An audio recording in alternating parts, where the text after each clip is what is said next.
Hi, my name's Amberlynn and I wanted to start a YouTube channel for weight loss. I see a lot of videos of other people doing it and it's so motivating and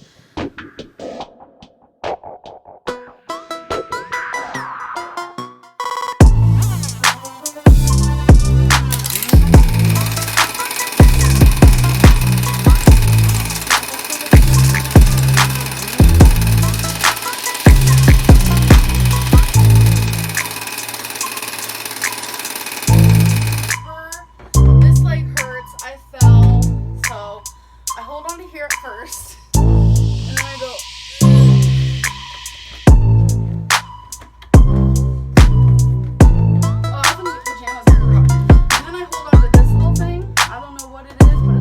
for the handrails when they put them up.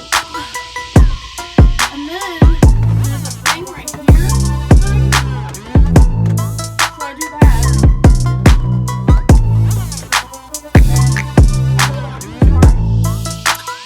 I like myself perfectly fine. I just don't like you because you're inconsistent and you gaslight your audience and mistreat others. Okay.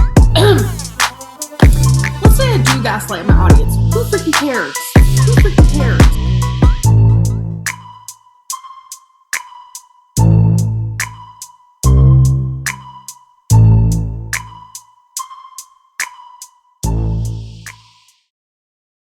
Hi guys, welcome to part 2 of how Amberlynn became Amberlynn. Hi guys, so I'm sorry it took me a long time to film that video because I have a new camera and I'm old and I don't know how things work, so yeah.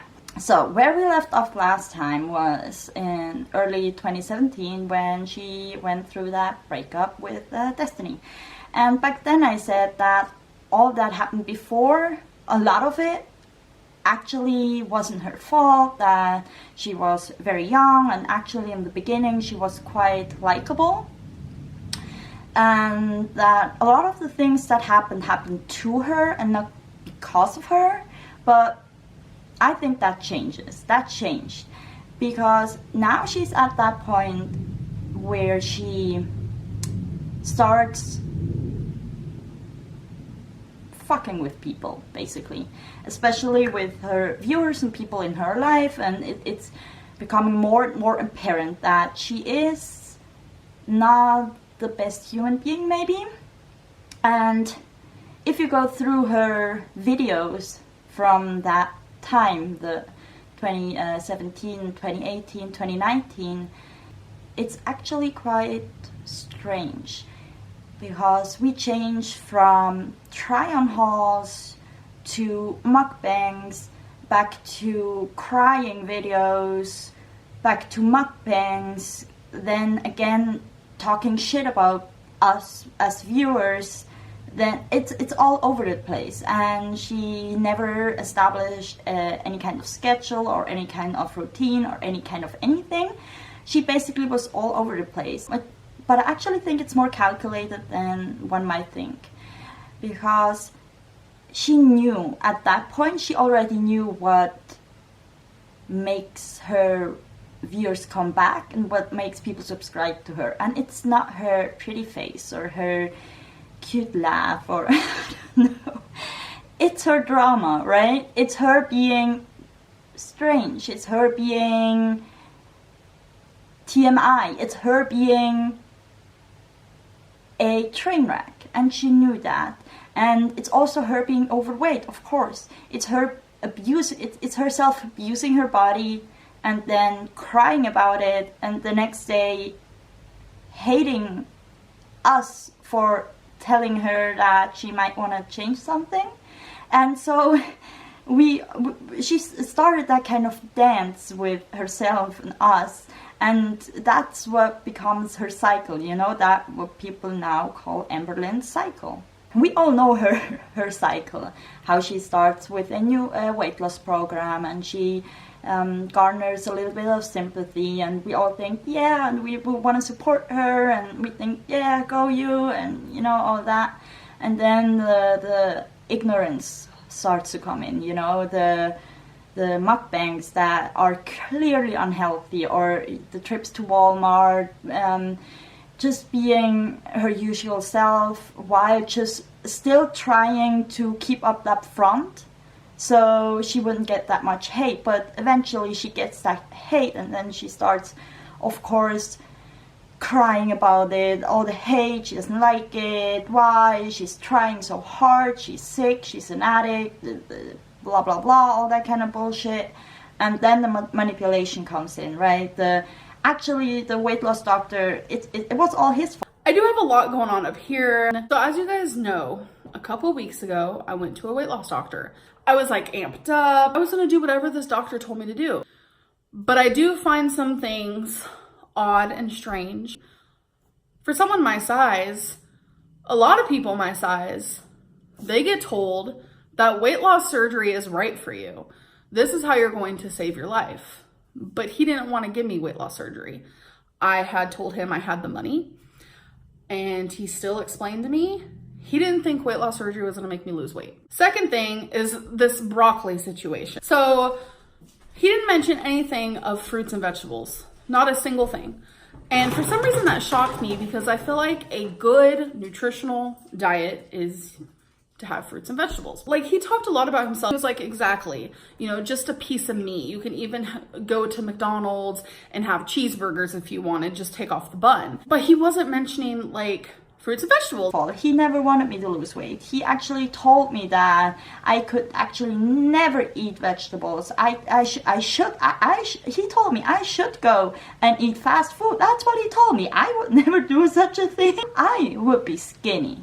Absolutely drop dead gorgeous, if not for that weird ass nutritionist or weight loss doctor or whoever it is at that period of time. I think it's more to it than only that. She does set herself up for failure. And I made a video about Jenny Craig, and I'm gonna link it somewhere, and you can go and check that out. It's a very lengthy video, I know, but I have timestamps, so you can go and watch whatever you are interested in. What happens is that she sets herself up for failure. That happened with Octavia, or whatever it was called. That happened with Jenny Craig, and that happened with Obese to Beast.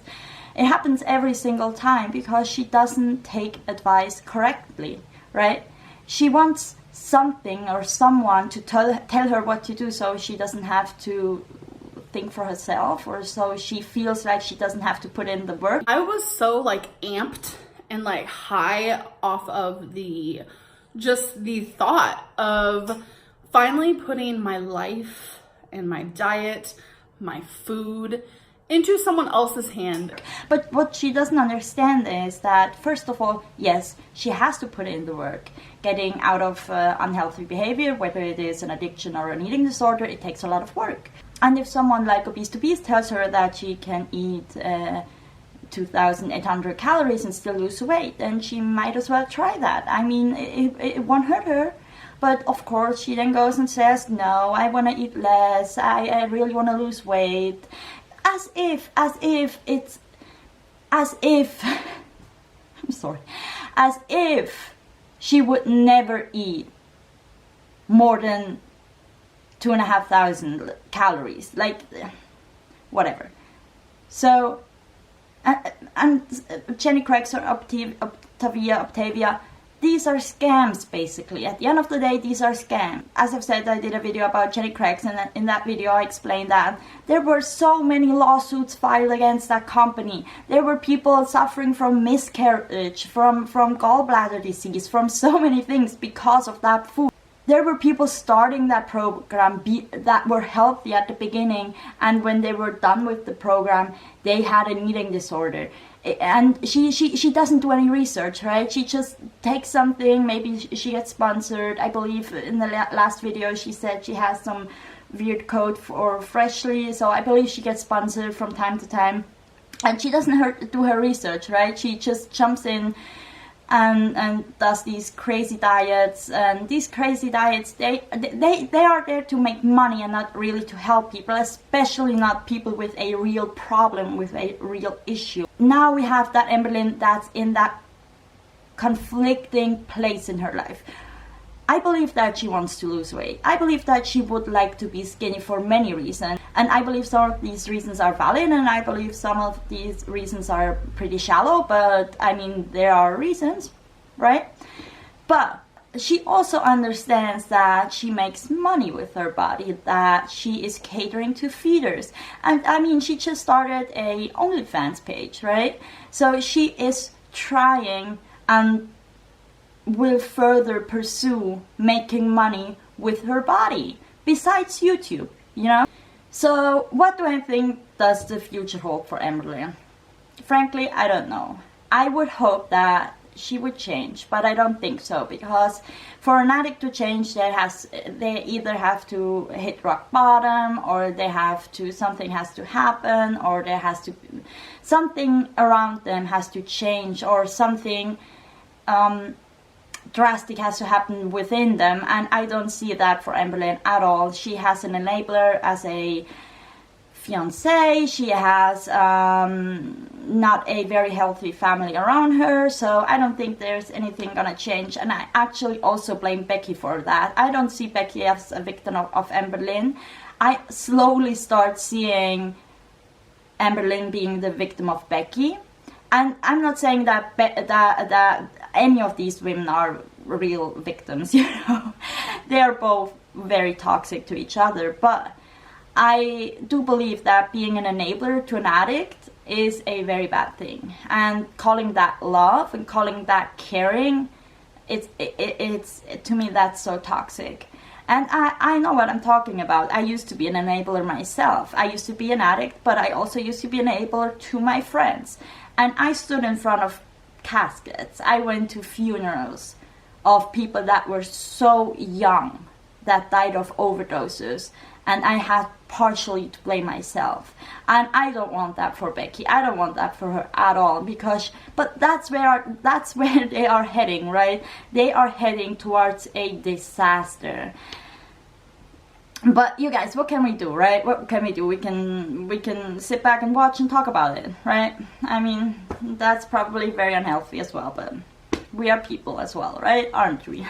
So thanks for watching. Make sure to subscribe if you haven't already, and we see us in the next video. Thank you. I was excited because I was finally going to see someone that could possibly change my life forever.